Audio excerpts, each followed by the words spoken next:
శనక్కాయలు వేయిస్తున్నాను. చాలా ఇయర్స్ తర్వాత వేయిస్తున్నాను అండి. భలే మంచి స్మెల్ వస్తుంది. బాగా ఎండినవి అన్నమాట శనక్కాయలు. వాటిని వేయించుకొని తింటే భలే ఉంటాయి టేస్ట్.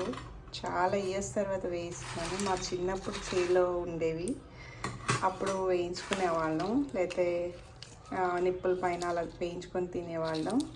ఇప్పుడు తెచ్చుకోండి ఎంత బాగా రోస్ట్ అయింది ఇలా చేసుకుంటే. పప్పు భలే ఉంటుంది, ఇలా ఫ్రెష్గా ఉంటుంది ఇలా చేసుకొని తింటే. మా ఫ్రెండ్ ఇచ్చింది. ఇది ఒంగోలు అనమాట, ఒంగోలు శనక్కాయలు. అవన్నీ గుర్తొస్తున్నాయి చిన్నప్పుడు ఎలా తినేవాళ్ళము. సమ్మర్లో ఒక బుట్టడు పోసుకొని ఒలుచుకుంటా ఆడుతూ పాడుతూ భలే తినేవాళ్ళం. అప్పుడు భలే ఎంజాయ్ చేసేవాళ్ళం. మీకు ఇలాంటి మెమరీస్ ఉన్నాయా శనక్కాయలతో? అయితే కామెంట్ చేయండి తప్పకుండా.